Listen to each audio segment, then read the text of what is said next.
Okay, तो आज के लेक्चर के अंदर हम पढ़ने वाले हैं कि डीबीएमएस के अंदर ईआर डायग्राम किस तरीके से ईआर में से टेबल में कैसे कन्वर्ट किया जाता है। ठीक है, फिर टेबल में कन्वर्ट करने के साथ उसको कैसे मेंटेन किया जाए, मतलब नॉर्मलाइजेशन उसको किस किस फॉलो के रूप में रूल्स के आधार पे उसे टेबल के अंदर जितनी भी फील्ड हमारी है, एट्रीब्यूट है, एंटिटी, उसको रखा जाता है वहाँ पे। ठीक है, तो ये दोनों टॉपिक के बारे में हम इस लेक्चर के अंदर पढ़ने वाले। अगर आपने लास्ट लेक्चर पढ़ा होगा तो उसके अंदर मैंने आपको की, एट्रीब्यूट, ठीक है, फिर उसके फील्ड, फिर कॉलम और रो, तो इन सब के बारे में हमने वहाँ पे पढ़ा था। ठीक है, तो आज के लेक्चर के अंदर वहीं से स्टार्ट करते हैं। ठीक है, और वहीं से स्टार्ट करने के बाद हम अपने जो ईआर डायग्राम था उसकी जो एंटिटी उसको टेबल फॉर्म में किस तरीके से कन्वर्ट कर सकते हैं। ठीक है, और टेबल फॉर्म में कन्वर्ट करने के साथ उसको किस रूल्स के साथ उसे यूज़ किया जाता है। ठीक है, रूल्स के साथ उसको टेबल के अंदर रखा जाता है। ठीक है, तो वो चीज़ इस लेक्चर के अंदर हम पढ़ने वाले हैं। तो उसके अंदर तीन टॉपिक है कि क्रिएट ईआर डायग्राम, डायग्राम कैसे बनाते हैं, फिर जो डायग्राम हमने बनाया उसे टेबल के अंदर कैसे ट्रांसफॉर्म किया जाता है। ठीक है, फिर जो टेबल हमारा बना है तो उसके अंदर कौन कौन से रूल्स अप्लाई किए गए होंगे। ठीक है, तो वो सारे रूल्स इसके अंदर अप्लाई करेंगे और यूज़ भी करेंगे भाई किस तरीके से कौन सा रूल्स टेबल बनाने के साथ वो यूज़ होता है। ठीक है, तो पहले हम क्रिएट ईआर डायग्राम की तरफ जाते हैं। तो वहाँ पे क्या लिखा हुआ है कि the database can be represent using notation and this notation can be reduce to collection of table. मतलब पहले हम जब भी किसी भी तरीके का टेबल्स बनाते हैं या फिर किसी भी तरीके का हमें टेबल डेटाबेस बनाना होता है तो पहले हम उसकी रिक्वायरमेंट समझते हैं, मतलब उसको जो भी हमने लिखा है उसकी एक नोटेशन बनाते हैं, मतलब पैराग्राफ के फॉर्म में सारा कुछ लिखा रहता है। ठीक है, उसके अंदर से मुझे किस किस तरीके की फील्ड चाहिए, फिर उस फील्ड के अंदर अगर मुझे मेरे पास डुप्लीकेट डेटा आ रहा है तो मैं उस तरीके डेटा को कैसे रिडन करूँगा, मतलब निकालूंगा, रिड्यूस करूँगा, फिर जो भी हमारा डेटा बनेगा उसे टेबल बनाएंगे उससे। ठीक है, तो जो भी टेबल बना रहे उसके तभी हमें पता चलेगा कि एक टेबल का रिलेशन दूसरे टेबल के साथ किस तरीके से है। ठीक है, तो वो चीज़ हम इसके अंदर पढ़ने वाले हैं। ठीक है, तो यहाँ पे क्या हो गया कि स्कूल डायग्राम हम ईआर डायग्राम देखेंगे। ठीक है, तो उसको किस तरीके से बनाया गया है, ठीक है, उसके अंदर कौन कौन सी फील्ड है, कौन सी एट्रीब्यूट है, तो वो सारी इसके अंदर दिखाई गई है। तो देखो यहाँ पे क्या है कि जब यहाँ पे स्टूडेंट है तो स्टूडेंट एक एंटिटी है, जो भी आपका रेक्टेंगल के फॉर्म में दिया हुआ है वो आपकी क्या होगी, वन टाइप ऑफ एंटिटी। तो इसके अंदर चार एंटिटी टोटल दी हुई है। तो पहली तो है स्टूडेंट, फिर दूसरी है कोर्स, तीसरी है हमारे पास लेक्चर, चौथी है हमारे पास सब्जेक्ट। तो चार एंटिटी इस टेबल के अंदर हमें, मतलब इस ईआर डायग्राम के अंदर दी गई है। ठीक है, अब देखो हर एक स्टूडेंट, जो स्टूडेंट हमने एंटिटी दी है उसके बहुत सारे एट्रीब्यूट है। कौन कौन से एट्रीब्यूट है यहाँ पे, तो उसका डेट ऑफ बर्थ है, उसकी हॉबी है, तो हॉबी को क्या दिया हुआ है यहाँ पे, मल्टी वैल्यू दी है। मल्टी वैल्यू हमने लास्ट लेक्चर के अंदर पढ़ा था कि मल्टी वैल्यू किसे कहते हैं। ठीक है, तो हॉबी के अंदर अब बहुत सारी हॉबी आपकी ऐड करवा सकते हो, मतलब एक के साथ बहुत सारी वैल्यू है, तो ये मल्टी वैल्यू होगी। फिर एज है, तो एज किसके आधार पर डिसाइड होती है, उसकी डेट ऑफ बर्थ के आधार पर, मतलब ये क्या होगी आपकी एक अलग से कैंडिडेट की होगी। कैंडिडेट की मतलब किसके, दूसरी फील्ड के आधार पे आप इस एज फाइंड आउट करवा सकते हो, मतलब फाइंड एज आप नहीं डालोगे तो भी चलेगा, बाय डिफॉल्ट वो कैलकुलेट करके आ जाएगी किसके आधार पे, डेट ऑफ बर्थ के बेस पे। ठीक है, फिर स्टूडेंट आईडी, तो स्टूडेंट आईडी क्या होगी आपके पास, प्राइमरी, क्योंकि उसके अंडरलाइन की हुई है तो ये आपकी वन टाइप ऑफ प्राइमरी की होगी, जिसके अंदर स्टूडेंट वाले टेबल के अंदर आप कभी भी उसकी डुप्लीकेट एंट्री नहीं डाल सकते। ठीक है, फिर स्टूडेंट का नाम यूनियन, ये तो सेम ही रहेगा, ये एट्रीब्यूट हो गया वन टाइप ऑफ। फिर उसके बाद एड्रेस है, तो एड्रेस को यहाँ पे क्या किया कहा जाता है, कंपोजिट की कहा जाता है, क्योंकि उसके अंदर भी बहुत सारी की यहाँ पे दी हुई है, पिन है, स्टेट है, सिटी है, स्ट्रीट है, डोर है। ठीक है, तो इस तरीके से। और उसके बाद यहाँ पे क्या दिया हुआ है आपको, कोर्स आईडी, तो स्टूडेंट के ये सारे एट्रीब्यूट्स हैं यहाँ पे, date of birth, hobby, student ID, student name, address, course ID. ठीक है, तो ये सारे क्या है यहाँ पे, एट्रीब्यूट्स हैं।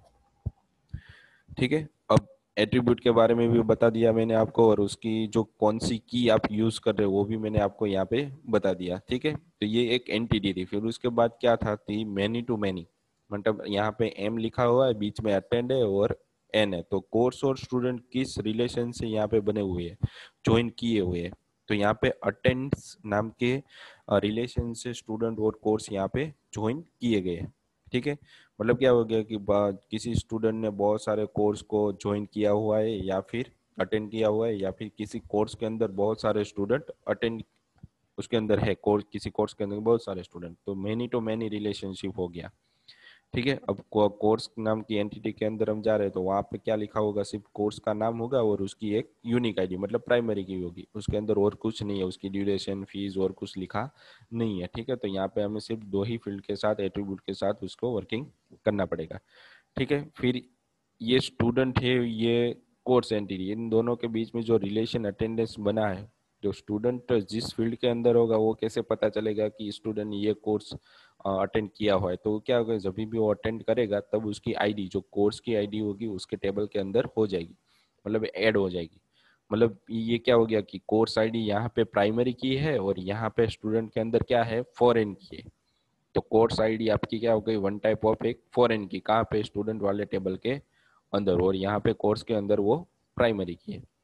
ठीक है, फिर क्या है यहाँ पे, कोर्स और सब्जेक्ट इन दोनों के बीच में many one two many relation है। ठीक है, मतलब एक कोर्स के अंदर क्या होगा कि बहुत सारे सब्जेक्ट हो सकते हैं, पर बहुत सारे सब्जेक्ट के अंदर कोई एक ही कोर्स होगा। ठीक है, तो ये इस तरीके से वन टू मेनी रिलेशन इसका बनता है। ठीक है, तो कोर्स की जो आईडी है, ठीक है, तो कोर्स की आईडी मुझे सब्जेक्ट के साथ कनेक्टिविटी करवानी हो तो यहाँ पे क्या आ जाएगा आपका, लेक्चर आईडी, सब्जेक्ट आईडी और सब्जेक्ट नेम। तो लेक्चर आईडी है आपकी यहाँ पे। ठीक है, तो ये क्या होगी आपकी, वन टाइप ऑफ एक फॉरेन की होगी, कहाँ से आ रही है, लेक्चर वाले टेबल के अंदर से। और सब्जेक्ट आईडी वो आपकी प्राइमरी की हो गई, और सब्जेक्ट नेम तो वन टाइप ऑफ एक एट्रीब्यूट बनी गया है। ठीक है, फिर जो भी आप सब्जेक्ट पढ़ा रहे हो, ठीक है, टीच करवा रहे हो, उसके अंदर क्या हो जाता है कि जो भी सब्जेक्ट पढ़ रहा है तो उसके अंदर एक ही लेक्चर होगा, एक सब्जेक्ट का एक लेक्चर। ठीक है, एक सब्जेक्ट का बहुत सारे लेक्चर एक साथ नहीं हो सकते, तो one time one two one relationship यहाँ पे बनता है। ठीक है, तो यहाँ पे क्या हो गया कि सब्जेक्ट टीचिस लेक्चर, मतलब उसके अंदर क्या हो गया कि बहुत सारे लेक्चर अटेंड हो गए पर उसके अंदर कोई एक टाइम पर तो एक ही लेक्चर अटेंड करने वाला है। ठीक है, तो उसके अंदर भी फील्ड यहाँ पे दी हुई है कि लेक्चर आईडी है वो प्राइमरी की है, लेक्चर नेम एट्रीब्यूट है, और कोर्स आईडी है वो क्या होगी, वन टाइप ऑफ आपकी फॉरेन की होगी। कहाँ से आ रही है, कोर्स में से आ रही है ना, तो कोर्स के अंदर लेक्चर होते हैं बहुत सारे। ठीक है, तो मेनी टू मेनी रिलेशन बन रहा है, फिर भी एक कोर्स के अंदर बहुत सारे लेक्चर आपने ले लिए तो मेनी, पर बहुत सारे लेक्चर किसी बहुत सारे अलग अलग कोर्स के अंदर भी अटेंड होते हैं। ठीक है, तो ये मेनी टू मेनी रिलेशन यहाँ पे बन रहा है कोर्स और लेक्चर का। ठीक है, तो ये सारी फील्ड यहाँ पे क्या हो रही है कि एक दूसरे के साथ कनेक्टेड है। ठीक है, अब कनेक्टेड है तो सही, अब मुझे क्या बनाना है, इसका एक स्ट्रक्चर देखना है भाई, इसके अंदर कौन कौन सी कॉम्प्लेक्सिटी आ सकती है। तो इसको एक्सप्लेन यहाँ पे नीचे दिया हुआ है, आप उसको किस तरीके से कन्वर्ट कर सकते हो, इसको टेबल में कन्वर्ट करना हो को किस तरीके से कर सकते हैं। ठीक है, तो यहाँ पे लिखा है भाई, convert E R into table. there are some points for converting the ER diagram to table, मतलब ER डायग्राम से टेबल में कन्वर्ट करने के लिए सम पॉइंट्स यहाँ पे दिए हुए, थोड़े पॉइंट दिए हुए जिसकी मदद से आप उसको क्या कर सकते हो, टेबल के अंदर कन्वर्ट कर सकते हो। तो मैंने आपको यहाँ पे बताया कि जैसे एक्सप्लेन किया मैंने, तो स्टूडेंट है, कोर्स है, लेक्चर है और सब्जेक्ट है। ठीक है, तो ये चार एंटिटी यहाँ पे दी गई है, चार एंटिटी मतलब आपके पास टोटल चार टेबल है। ठीक है, मैंने आपको बताया कि जो भी आप एंटिटी बना रहे हो वो आपका वन टाइप ऑफ क्या बनेगा, एज अ टेबल, वो हमने लास्ट लेक्चर में भी मैंने थोड़ा उसका डिस्क्राइब किया था। ठीक है, फिर उसके बाद है कि उसके अंदर कौन कौन सी वैल्यू है, वो सिंगल वैल्यू है, मतलब एक ही वैल्यू जो हमारी फील्ड बन रही है उसके अंदर कौन सी कॉलम वो है इन द स्टूडेंट एंटिटी। तो स्टूडेंट वाले टेबल के अंदर हम कौन कौन सी फील्ड ले रहे हैं वो देखो यहाँ पे दिखा रहा है, इन student entity student name, student and student ID form the column of student, मतलब टेबल के अंदर दो कॉलम है, एक तो स्टूडेंट नेम है और दूसरी क्या है हमारे पास, स्टूडेंट आईडी। तो दोनों के बेस पे हम यहाँ पे क्या बना रहे हैं, उसकी सिंगल वैल्यू, मतलब इसके अंदर कभी भी इसकी दो वैल्यू कभी भी स्टोर नहीं हो सकती। नाम है तो एक ही होगा, स्टूडेंट आईडी है तो उसकी आईडी एक ही होने वाली है, एक से ज्यादा उसके अंदर आईडी नहीं आने वाली। स्टूडेंट एक पर्टिकुलर स्टूडेंट है तो उसके अंदर एक ही नाम आने वाला है, एक से ज्यादा कभी भी नाम आएगा नहीं। ठीक है, फिर क्या है यहाँ पे कि similarly course name and course ID form the column of course table and so on.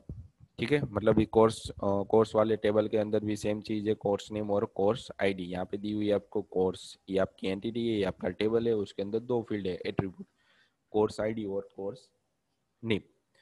ठीक है,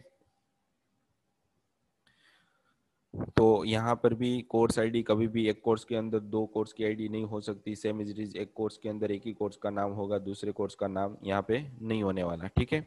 फिर उसके बाद क्या है कि a key attribute of the entity type represent by the primary key, मतलब जो भी आपकी एंटिटी है उसके अंदर ऑलवेज एक प्राइमरी की तो रहेगी, ठीक है। तो ये क्या होगी, वन टाइप ऑफ आपकी जो भी एंटिटी है उसकी प्राइमरी की होगी इन अ गिवन ईआर डायग्राम।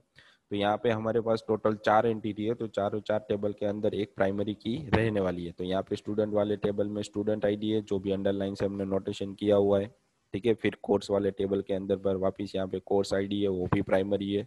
दूसरी प्राइमरी की एक टेबल के अंदर दो नहीं हो सकती, एक ही होगी, हर एक टेबल के अंदर ऑलवेज वन। तो सब्जेक्ट के अंदर भी यहाँ पे सब्जेक्ट आईडी है, लेक्चर के अंदर भी लेक्चर आईडी। तो ये हमारी की एट्रीब्यूट हो गई हर एक एंटिटी की, हर एक टेबल की। फिर उसके बाद है कि multi value attribute is represent by the separate table, ठीक है। जो भी आपका आप मल्टी वैल्यू डेटा आ रहा है उसको आप अलग से कोई नए टेबल में स्टोर करवाओगे, जिसके बारे में हम आगे पढ़ने वाले हैं, ठीक है। इन स्टूडेंट टेबल, तो हम एग्जांपल के साथ उसको देखते भी, स्टूडेंट टेबल है, hobby is a multi value, मतलब उसके अंदर बहुत सारी वैल्यू हम स्टोर करवा सकते हैं। तो हॉबी होगी, कोई एक हॉबी तो होने वाली नहीं है, उसकी बहुत सारी हॉबी होने वाली है, ठीक है। तो इसको मैं क्या करवाऊंगा कि स्टूडेंट आईडी के साथ उसको नए टेबल के अंदर स्टोर करवा दूंगा। तो मुझे एक एक्स्ट्रा टेबल भी वहां पे बनाना पड़ेगा। फिर क्या है कि so it is not possible to represent a multi value in a single column, मतलब सिंगल कॉलम के अंदर मल्टी वैल्यू आप प्रेजेंट नहीं कर सकते, मतलब नहीं डाल सकते। तो एक दिक्कत हो जाएगी वहां पे, फिर पता कैसे चलेगा कि उस स्टूडेंट की कितनी हॉबीज है, ठीक है। तो उसके लिए जो मल्टी वैल्यू है उसके लिए अलग से कोई नया टेबल हम बनाते हैं।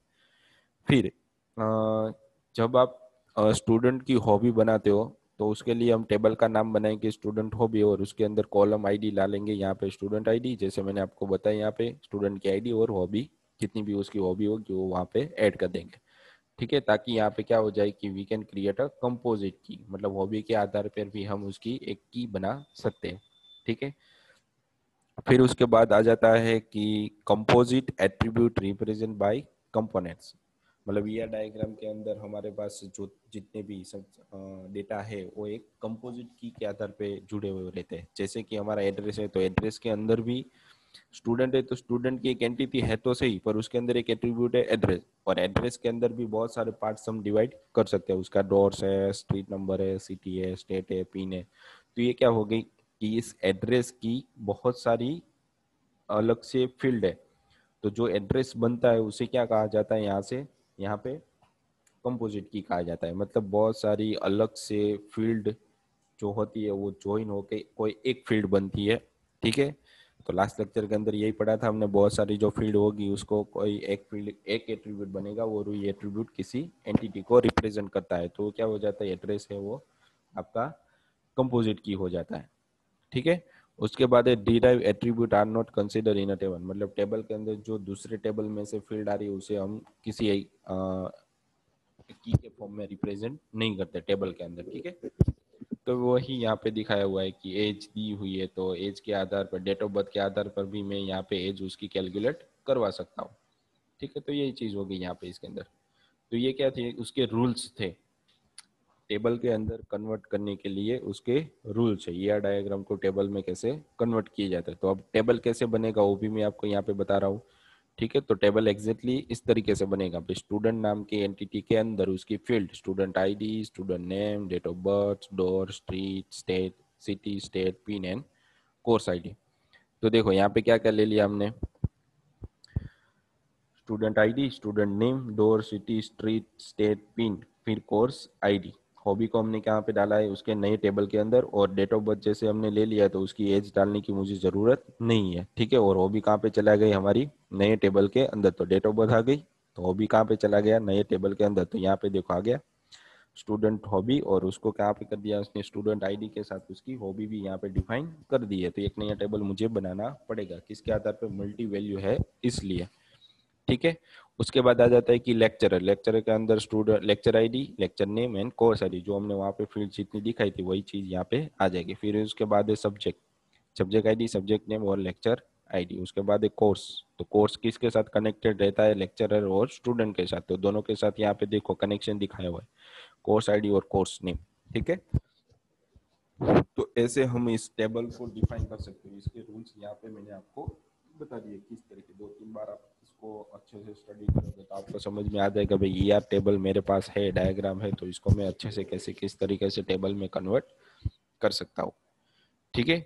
और कन्वर्ट टेबल में कन्वर्ट करने के लिए उसके भी बहुत सारे रूल्स है। तो यहाँ पे हमने रूल्स फॉलो किया कि भाई एक ही फील्ड के अंदर मतलब हॉबी के अंदर बहुत सारी हॉबी आप ऐड कर सकते हो, तो ये क्या हो जाती है, मल्टी वैल्यू हो जाती है। मल्टी वैल्यू बनाने के लिए आपको क्या बनाना पड़ेगा, सही से उस टेबल को यूज करने के लिए उसको अलग टेबल बनाना पड़ेगा। ठीक है, ताकि उसके अंदर एक फील्ड के अंदर एक ही वैल्यू है, मतलब मल्टीपल वैल्यू उसके अंदर आनी नहीं चाहिए उसके लिए। तो ये टेबल बनाने का बहुत अच्छा तरीका था। ठीक है। अब क्या करते हैं कि जो टेबल बनाने के बहुत सारे रूल्स है, उस रूल्स को यहाँ पे नॉर्मलाइजेशन बोला जाता है। ठीक है, नॉर्मलाइजेशन यहाँ पे एग्जैक्टली तो 6 है, पर हम यहाँ पे एग्जैक्ट समझेंगे उसको 4।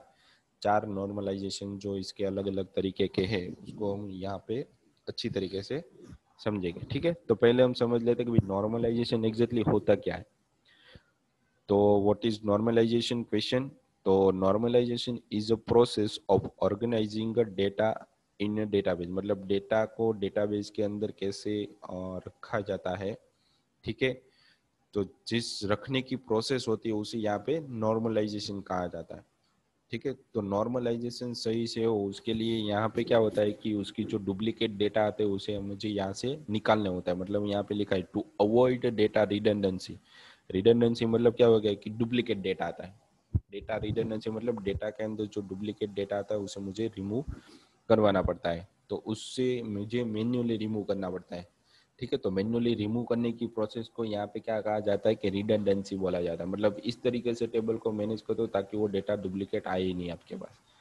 ठीक है, तो फिर यहाँ पे आ जाता है कि insertion anomalies, update anomalies and delete anomalies. Anomalies का मतलब क्या हो जाता है कि वन टाइप ऑफ एक एरर्स। ठीक है, बग्स, उसे बग्स बोल सकते हैं। जब भी आप टेबल बनाते हो तो टेबल के अंदर एक साथ मेरे पास 2 रिकॉर्ड है, तो कौन से रिकॉर्ड को मुझे अपडेट करके देगा वो, या फिर कौन से रिकॉर्ड को वापस इंसर्ट करेगा या डिलीट करेगा। ठीक है, तो ये क्या होगी, कॉन्फ्लिक्सिटी होगी भाई। एक ही क्लास के अंदर 2 नाम के स्टूडेंट है पर उसके सर ने मुझ कुछ नहीं है, तो मैं एक नाम से बुलाऊंगा तो दोनों खड़े होने वाले हैं, तो कौन सा मुझे चाहिए, तो मुझे क्या करना पड़ेगा, उस एनोमलीज को मतलब बग्स को रिमूव करना पड़ता है। उस बग्स को रिमूव करने के लिए जो चीज़ यहाँ पे होती है उसे यहाँ पे नॉर्मलाइजेशन प्रोसेस बोलते हैं। ठीक है, तो पहले समझ लेते हैं कि भाई एनोमलीज एग्जैक्टली होती कैसी है। ठीक है, तो नॉर्मलाइजेशन को आपको पता चल गया कि normalisation is process of organising data in database to avoid, मतलब जो जितनी भी इसके अंदर प्रोसेस है डेटा डिलीट करने के लिए, डेटा को डुप्लीकेट डिलीट करने के लिए, अपडेट करने के लिए, जो भी इसके अंदर एनोमलीज थी मतलब जो बग्स थे उसे रिमूव करना पड़ेगा, और जो सही से डेटा ऑर्गेनाइज होगा उसे नॉर्मलाइज बोल जाता है, नॉर्मलाइजेशन बोला जाता है। ठीक है, तो पहले हम समझ लेते हैं कि भाई एनोमलीज बग्स क्या होती है, इसके अंदर किस तरीके से होती है। ठीक है, तो पहले तो एनोमलीज की डेफिनेशन यहाँ पे दी हुई है कि there are 3 types of anomalies that occur when a database is not normalised. जब हमारा डेटाबेस सही तरीके से टेबल के अंदर नहीं होगा तब 4 तरीके की एनोमलीज हमें, 4 तरीके की बग दिख सकती है। पहली तो इंसर्शन, अपडेट और डिलीट। तो पहले एग्जाम्पल के साथ हम इसको समझते हैं। ठीक है, तो यहाँ पे लिखा हुआ है कि suppose manufacturer company store employ. ठीक है, एम्प्लॉय डिटेल को स्टोर करवाता है टेबल के अंदर। ठीक है, फिर क्या हो जाता है कि एम्प्लॉय आईडी, जब हम उसकी एम्प्लॉय आईडी स्टोर करवाते हैं और एम्प्लॉय नेम स्टोर करवाते हैं तो किसी दो, और उसकी डिपार्टमेंट भी स्टोर करवाते हैं तो डिपार्टमेंट नाम सेम है। ठीक है, तो जब भी हम किसी डिपार्टमेंट के अंदर किस सिलेक्ट करेंगे तो उसके अंदर कितने एम्प्लॉय है वो मुझे दिखाना चाहिए। ठीक है, तो उसके अंदर मैनेजर तो एक ही होने वाला है जब भी मैं डेटा डालूंगा तब। ठीक है, तो उसका एक्सप्लेनेशन यहाँ पे नीचे दिया हुआ है कि किस तरीके से उसे आप रिमूव कर सकते हैं। ओके, तो इसका मैंने वापस एग्जाम्पल के साथ आपको यहाँ पे दिया हुआ है कि एनोमलीज यहाँ पे 4 तरीके की होती है। फिर यहाँ पे आपको एग्जाम्पल के साथ दिया हुआ है कि suppose manufacture company store the employ detail, मतलब एम्प्लॉय की डिटेल यहाँ पे मैंने आपको नीचे टेबल के अंदर दिखाई हुई इस तरीके से स्टोर करेगा वो, employ ID, employ name, employ address और एम्प्लॉय डिपार्टमेंट। और यहाँ पे उसका डेटा भी है 101 101, तो यहाँ पे देखो 2 सेम डेटा आ रहा है आपके पास, 101 रिक, 1013 दोनों का नेम भी सेम है, एड्रेस भी सेम है, पर वो दो डिपार्टमेंट के अलग अलग डिपार्टमेंट में वर्क कर रहा है। तो उसके लिए यहाँ पे दिखा है कि employee ID for storing employee name and address. ठीक है, तो यहाँ पे एक प्रॉब्लम आ रही है। अब देखो यहाँ पे मैंने आपको क्या बताया कि रिक नाम का जो व्यक्ति है, ठीक है, और यहाँ पे ग्लेन नाम का जो व्यक्ति है वो चेन्नई में है और उसके डिपार्टमेंट यहाँ पे क्या है, अलग अलग है। तो यहाँ पे किस तरीके की एनोमलीज आ सकती है अपडेट के टाइम, इंसर्ट के टाइम और डिलीट के टाइम। तो यहाँ पे मैंने आपको ये एक्सप्लेन नीचे किया हुआ है। तो above table is not normalize, यहाँ पे जो हमने टेबल बनाया वो हमारा नॉर्मलाइज नहीं है। ठीक है, किस तरीके से नॉर्मलाइज नहीं है, तो यहाँ पे देखो अपडेट एनोमलीज हम देखते हैं कि in the above table we have two row for employee. ठीक है, एम्प्लॉय के लिए यहाँ पे रिक नाम के एम्प्लॉय के यहाँ पे दो रो है। ठीक है, जो अलग अलग डिपार्टमेंट से बिलोंग करता है, डिपार्टमेंट D001 एंड D002। ठीक है, अब देखते हैं if you want to update the address of Rick, मुझे रिक नाम के व्यक्ति का उसका एड्रेस चेंज करना है। तो जब भी मैं अपडेट कराऊंगा तो किस में वो चेंज करेगा, ये पहले वाले डिपार्टमेंट के अंदर या सेकंड रो के अंदर, फर्स्ट रो के अंदर या सेकंड रो के अंदर, तो वो कंफ्यूज हो जाएगा। तो ये क्या हो गई, वन टाइप ऑफ एक बग होगी ना। तो यहाँ पे उसको करेक्ट करने के लिए प्रोसीजर दिखाई गई। The correct address get updated in one department but not other than the as per database. Database के आधार पे वो एक के अंदर डेटा एड्रेस चेंज कर देगा, पर दूसरे के अंदर एड्रेस चेंज नहीं कर सकते, क्योंकि वन टाइप और एक ही चेक की को चेंज करेगा। ठीक है, डिपार्टमेंट आपने 00D001 दिया है तो इसके अंदर चेंजेस करेगा, पर डिपार्टमेंट दूसरे डिपार्टमेंट के अंदर चेंजेस वो करने वाला नहीं है। तो ये क्या होगी, बग होगी अपडेट के टाइम पर। अब दूसरी देखते हैं कि इंसर्ट के टाइम पे कौन सी बग आ रही है हमारे पास। Suppose a new employee join the company, ठीक है, who is under training and currently not assign to any department, उसको किसी डिपार्टमेंट में असाइन नहीं किया गया। ठीक है, तो we would not able to insert the data into table if employee department field is allow null. जब भी हम डिपार्टमेंट नए एम्प्लॉय डालते हैं पर उसका डिपार्टमेंट हम नहीं डाल रहे, तो हमें वहाँ पे क्या दे देगा, वो वन टाइप ऑफ एक बग दे देगा, क्योंकि डिपार्टमेंट कभी भी ब्लैंक नहीं हो सकता। ठीक है, तो ये भी चीज़ हो सकती है जब भी हम किसी भी डिपार्टमेंट के अंदर किसी एम्प्लॉय को ऐड करेंगे तो किसी डिपार्टमेंट में अंदर ही डालने वाले, कहीं पर वो बाहर तो रहने वाला नहीं है। ठीक है, तो ये ब्लैंक नहीं हो जाए, तो ये इंसर्ट की एनोमलीज होगी। फिर ये delete, suppose at the point time company close, जब कंपनी क्लोज हो रही है डिपार्टमेंट उसका क्या है D890, then deleting the row that have employee department as a D890 department D890 के आधार पे हम जब भी डेटा को डिलीट कर रहे हैं, ठीक है, तो हमारे पास क्या होगा कि एक ही डिपार्टमेंट के अंदर जो व्यक्ति है वो डिलीट हो जाएगा। ठीक है, तो यहाँ पे मैगी नाम की जो एम्प्लॉय है उसका जितना भी डेटा हमारे पास है वो सारा यहाँ से रिमूव हो जाएगा। मतलब रिमूव नहीं होना चाहिए, वो क्या हो जाना चाहिए, हमारे पास जो इस डिपार्टमेंट है ये डिपार्टमेंट बंद हो रहा है, मतलब डिपार्टमेंट तो होना चाहिए हमारे पास। ठीक है, तो तो हमें पता भी चलना चाहिए कि 2-3 साल के बाद भाई हमारे पास ये डिपार्टमेंट था। तो अगर मैंने यहाँ पे डिलीट ही कर दिया है तो मुझे आगे कैसे पता चलेगा कि मेरे पास ये डिपार्टमेंट है कि नहीं है। ठीक है, तो ये चीज इसके अंदर रहती है, मतलब डिलीट के अंदर इस तरीके की एनोमली जाती है, अपडेट के अंदर और इंसर्ट के अंदर। ठीक है, अब उसको सही किस तरीके से किया जाता है, तो उसके नॉर्मलाइजेशन के टाइप के आधार पे। तो पहला हमारे पास 4 तरीके के हमारे पास नॉर्मलाइजेशन है। तो फर्स्ट नॉर्मलाइजेशन हमारे पास है कि first normal form, second normal form, third normal form and boys code normal form.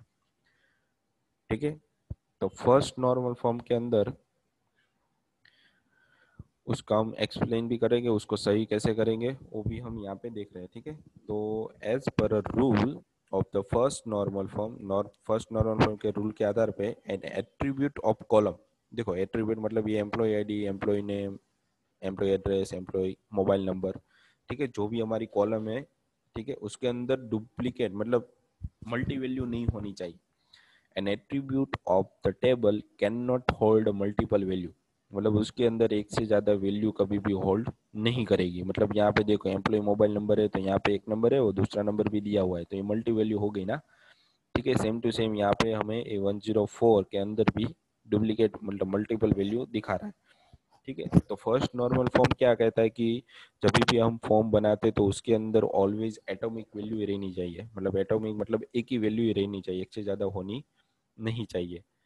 ठीक है, तो ये क्या हो गई, हमारा फर्स्ट नॉर्मल फॉर्म यहाँ पे सही से नहीं हो रहा है। तो यहाँ पे लिखा है this table is not in one NF, मतलब फर्स्ट नॉर्मल फॉर्म के ये टेबल नहीं है। तो हमें क्या करना पड़ेगा कि each attribute of the table must have atomic value, मतलब हर एक फील्ड के अंदर कोई एक ही वैल्यू होनी चाहिए। जैसे कि यहाँ पे एम्प्लॉय आईडी के अंदर 101 है, ठीक है, एक वैल्यू हो गई। उसके बाद एम्प्लॉय नेम के अंदर यहाँ पे हर्षल लिखा हो तो वो भी एक वैल्यू हो गई।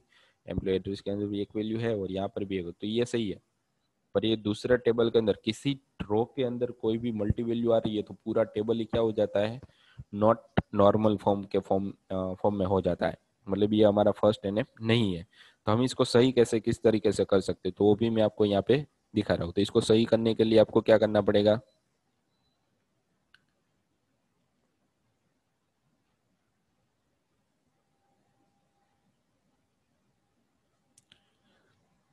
ओके, तो इसको सही करने के लिए यहाँ पे मुझे सेम टू सेम एक नया टेबल बनाना पड़ेगा। उसके अंदर क्या हो जाएगा कि एम्प्लॉय आईडी, ठीक है, और जो नंबर यहाँ पे दिए हुए हैं, ठीक है, तो ये नंबर हर बार एम्प्लॉय मोबाइल नंबर है वो मुझे दूसरी फील्ड में चाहिए। तो ये हमारे इस टेबल के अंदर सिर्फ कितना रहेगा हमारे पास, कि हमारे पास एम्प्लॉय एड्रेस, एम्प्लॉय नेम और एम्प्लॉय आईडी रहेगा। हम एम्प्लॉय मोबाइल को कहाँ पे डाल देंगे, एक नया टेबल बनाएंगे, ठीक है, उस टेबल का नाम देंगे हम एम्प्लॉय मोबाइल, ठीक है, एम्प्लॉय मोबाइल नंबर ऐसे हम नाम दे देंगे, और उसके अंदर एम्प्लॉय आईडी और हर एक एम्प्लॉय का नाम रहेगा, समथिंग 102, इस नंबर का इस एम्प्लॉय के दो नंबर है तो मेरे पास एम्प्लॉय 102, फिर ये नंबर आ जाएगा, फिर दूसरी बार एंट्री पड़ेगी तो उसके अंदर 1029900 ये नंबर आ जाएगा, मतलब दो बार इसकी हर एक के अंदर एक ही वैल्यू हो जाएगी। तो हमारा जो फर्स्ट एनएफ था वो सही हो जाएगा। ठीक है, तो ये फर्स्ट एनएफ हो गया। उसके बाद आ जाता है कि सेकंड एनएफ। तो सेकंड एनएफ के दो रूल्स हैं। A table is said to be a 2NF if both following condition hold। वो क्या कहता है कि नीचे की दोनों कंडीशन सही हो रही है तो हमारा वो 2NF फॉर्म होगा। तो table is in first form में होना चाहिए, मतलब उसके अंदर सिंगल वैल्यू ही होनी चाहिए, एटॉमिक वैल्यू होनी चाहिए हर एक फील्ड के अंदर। और दूसरी कि no non prime attribute is dependent on a prime proper subset of any candidate key of the table. मतलब तो क्या कहता है कि जो भी प्राइम नंबर है हमारे पास है, ठीक है, तो यूनिक होना चाहिए हर एक फील्ड के अंदर, डुप्लीकेट वो डेटा आना नहीं चाहिए। ठीक है, तो उसके पार्ट्स यहाँ पे आपको दिए हुए पे किस तरीके से आप उसको देख सकते हो इसके अंदर किस तरीके की एरर आ सकती है। तो यहाँ पे आपको टेबल दिया हुआ है स्कूल का। ठीक है, suppose school wants to store data of a teacher and subject.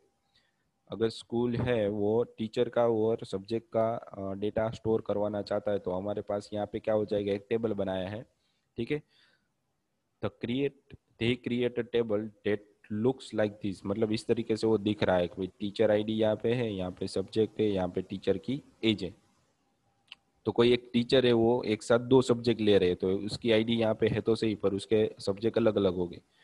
तो यहाँ पे वो जो टीचर की एज है वो बार बार दिखाने की जरूरत मुझे नहीं है। ठीक है, तो यहाँ पे दो बार दिखनी पड़ी है ना मुझे। तो since a teacher can teach more than one subject the table have a multiple row of same teacher, मतलब एक ही टीचर की यहाँ पे दो रो बन रही है। ठीक है, टीचर तो एक ही होना है, समथिंग एक टीचर 5 सब्जेक्ट ले रहा हो, 5 सब्जेक्ट ले रहा हो, तो यहाँ पे क्या हो जाएगी 5 रो आ जाएगी ना। तो यहाँ पे वो कैंडिडेट की बन रही है कौन सी, तो बस टीचर आईडी एंड सब्जेक्ट के आधार पे, टीचर आईडी एंड सब्जेक्ट के आधार पे क्या बन रहा है यहाँ पे आपके पास एक कैंडिडेट की, मतलब इन दोनों को मिला के आप एक की बना सकते हो। और नॉन प्राइम एट्रीब्यूट कौन सा है यहाँ पे, टीचर है, जिसके अंदर डुप्लीकेट डेटा आता है उसे यहाँ पे non prime value, non prime attribute बोलते हैं। तो एज तो किसी की भी सेम हो सकती है, ठीक है, तो उसके अंदर हम कुछ कर नहीं सकते। तो उसके अंदर जो एरर आ रही है वो यहाँ पे दिखा है, तो table is in first N. ये टेबल है, यहाँ पे सब कुछ क्या आ रहा है कि एक के अंदर किसी एक फील्ड के अंदर दो वैल्यू तो नहीं है, मतलब फर्स्ट एनएफ के फॉर्म में तो है ही। ठीक है, because each attribute has atomic value and it is not two N F. ये टू एन एफ नहीं है because non prime attribute teacher age is dependent on the teacher ID, मतलब टीचर की आईडी के आधार पे उसकी एज बार बार यहाँ पे दिखा रही है, मतलब वो एक ही बार होनी चाहिए, उसका एक सेट बना दो। अगर दूसरी बार वो आ रही है तो ये आपका 2NF फॉर्म टेबल का फॉलो नहीं कर रहा। ठीक है, तो फर्स्ट NF है पर 2NF नहीं है। ठीक है, this violet the rule of 2NF। ये रूल हमने जो बनाया है, ठीक है, ये हमारा टेबल का रूल्स ब्रेक कर रहा है। तो यहाँ पे लिखा है no non prime attribute is dependent on the proper subset of any candidate key of table. मतलब कैंडिडेट की है वो आपकी किसी नॉन प्राइम के साथ एट्रीब्यूट के साथ अटैच नहीं होनी चाहिए। मतलब ये आपकी दोनों क्या होगी यहाँ पे, सब्जेक्ट और टीचर आईडी आपकी कैंडिडेट की होगी, तो इस टीचर एज के साथ वो अटैच नहीं होनी चाहिए। तो उसको सॉल्यूशन के लिए उन लोगों ने दो टेबल बना दिए। एक तो टीचर डिटेल नाम का टेबल बना है, उसके अंदर क्या बना है, टीचर, टीचर की एज, टीचर आईडी और टीचर की एज बना दी। मतलब वो सिंगल हो गया, डुप्लीकेट तो नहीं आ रहा, हर एक टीचर की अलग अलग एज होगी तो वो क्या हो जाएगी, एक ही बार मुझे लिखनी पड़ेगी। और फिर यहाँ पे टीचर सब्जेक्ट के अंदर नया टेबल बनाया, उसके अंदर क्या हो गया, एक भी टीचर आईडी तो यूनिक थी, फिर उसके सब्जेक्ट यहाँ पे अलग अलग कर दिए। और अगर आप यहाँ पे कभी भी टीचर आईडी फाइंड करोगे तो आपको दो सब्जेक्ट यहाँ पे मिल जाएगी, मैथ्स और फिजिक्स, उसकी एज नहीं दो बार आपको दे रहा है। मतलब टेबल को फेच करवाने के लिए आपका क्या हो गया कि बहुत ही इजी मेथड हो गया। ठीक है, तो ये चीज थी इसको सॉल्व करने के लिए। तो 2NF भी हमारा यहाँ पे सक्सेसफुली फॉलो हो रहा है। अब उसके बाद थर्ड 3NF और बॉयज कोड, ये हम नेक्स्ट लेक्चर के अंदर पढ़ने वाले हैं। ठीक है, तो आज के लेक्चर के लिए हम इतना रखते हैं। हम कल के लेक्चर के अंदर हम थर्ड 3NF और बॉयज कोड और उसके बाद हमारी जो एसिड प्रॉपर्टी है, ठीक है, जिसके आधार पे हम टेबल बनाया तो है, फिर टेबल के अंदर जो भी डेटा स्टोर हो रहा है वो किस तरीके से हो रहा है। ठीक है, तो उसके चार अलग अलग टाइप्स है और उसके एक मेथड से उसकी कि इस स्ट्रक्चर के अंदर ही होना चाहिए उसका जितना भी डेटा है वो। ठीक है, तो जितने भी कॉन्सेप्ट है वो बाकी के जितने भी रह गए वो हम कल पढ़ लेंगे। ठीक है, तो ताकि हमारा पूरा टॉपिक यहाँ पे ओवर हो जाए। ठीक है, तो आज के लेक्चर के अंदर हमने क्या पढ़ा कि ER डायग्राम में से टेबल किस तरह से बनाते हैं हम। ठीक है, तो हमने यहाँ पे किस तरीके से बनाया, क्रिएट ER डायग्राम, तो मैंने यहाँ पे ER डायग्राम आपको बताया, उसकी फील्ड भी आपको समझाई। ठीक है, फिर कनेक्शन कैसे होता है वो भी समझाया। फिर यहाँ पे 5 तरीके के आधार पे उसके टेबल के अंदर कन्वर्ट किया जाता है, तो ये सारी फील्ड मैंने आपको यहाँ पे एक्सप्लेन की। फिर टेबल हमने बनाया, ठीक है, जो भी कॉम्प्लेक्सिटी थी वो हमने नए टेबल के अंदर डाल दी। फिर उसके नॉर्मलाइजेशन, तो नॉर्मलाइजेशन प्रोसेस क्या है और उसके अंदर कौन कौन सी चीज़ें हटाने से हमारा नॉर्मल फॉर्म टेबल बनता है। ठीक है, तो जो एनोमलीज थी वो भी हमने यहाँ पे देख ली भी किस तरीके से वो आती है। ठीक है, उसको किस तरीके से रिमूव किया जाता है। ठीक है, फिर रिमूव करने के लिए हमारे पास यहाँ पे 4 तरीके के NF है, नॉर्मल फॉर्म है। ठीक है, तो 2 हमने पढ़े यहाँ पे, बाकी के 2 है वो हम कल पढ़ लेंगे। ठीक है, कल पढ़ने वाले हैं और उसके साथ नए टॉपिक भी पढ़ने वाले हैं। ठीक है, तो ये आज जितना भी आपने पढ़ा वो आपको अच्छे से याद होना चाहिए ताकि आपको कल 3NF और बॉयज कोड नॉट फॉर्म में प्रॉब्लम ना हो। ठीक है, तो अच्छे से समझ लेना, कॉन्सेप्ट क्लियर कर लेना किस तरीके से यूज होता है। ठीक है, अगर कोई भी डाउट्स या एरर हो तो मैसेज या व्हाट्सअप कर देना। ठीक है, तो आज के लेक्चर के लिए इतना ही था। Thank you.